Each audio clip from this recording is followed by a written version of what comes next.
Weh, ada pintu tak? Mana hospital tu punya pintu? Ha, pintu dia bentuk apa? Ha? Rectangle. Very good. Ha. Ini kedai jual buah-buahan, kedai jual macam Giant. Bentuk dia? Ha, bentuk dia apa? CIC. Ni bentuk square, okey? Ha, ni kalau bumbung biasa bentuk apa? Ha, bentuk triangle. Ha, okey, ni bentuk triangle kan? Okey, kat biasa yang kat bawah ni bentuk apa? Ha, square. Ni 3D, square. Ha, 3D nampak? Kan? Okey, kalau daun dia bentuk apa biasa daun? Oh, oval. Semua cakap oval. Ha, oval. Oval. Mana bentuk square? Cepat cari semua nak. Bentuk square.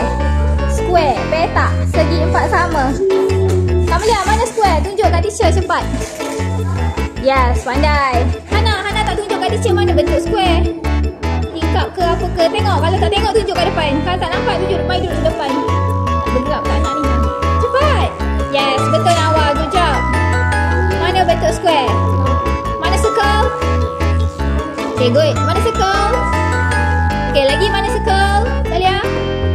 Yes, very good. Kamalia, mana circle? Ha, mana circle? Circle. Dah tunjuk dah. Bunga, tengok. Flower pun bentuk circle. Ha. Yes, lagi triangle. Lagi triangle lain. Tu je. Yes, itu coin. Square. Square. Mana bentuk square? Ni. Tu kat CIC ada tak? Ha. Dia. Ha, tingkap dia. Okay, mana bentuk circle? Bulat. Silinder.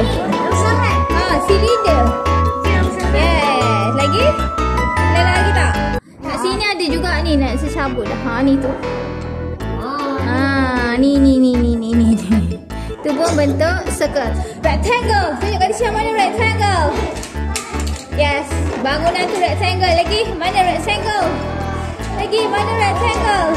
Yes, yang tu lagi. Ni. Ha, tingkap dia macam rectangle saja. Ha, ni. This one. Pintu, mana pintu? Pintu rectangle. Yes, rectangle. Okay, cari mana bentuk apa belum kat ni lagi. Ni pun rectangle, jalan raya.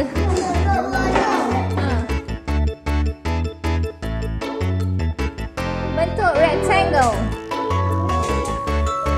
Yes, yang besar tu lagi. Mana rectangle? Mana rectangle? Ha, lagi. Ada pintu tak? Izal, cari mana pintu, Izal. Ha, yes. Bentuk apa pintu tu? Ha, bentuk apa, Izal? Ha, bentuk apa pintu? Bentuk apa pintu? Rectangle. Tingkap CIC kan? Rectangle square. Okay, betul. Bagus. Okay, cari circle. Mana circle? Ha, circle. Mana cari circle? Okay, lagi. Okay, yang ni bentuk 3D cone. Ha, cone tu bentuk triangle. Okay. Bumbung dia mana? Mana bumbung rumah? Bentuk apa? Triangle kan? Ha. Yes, betul.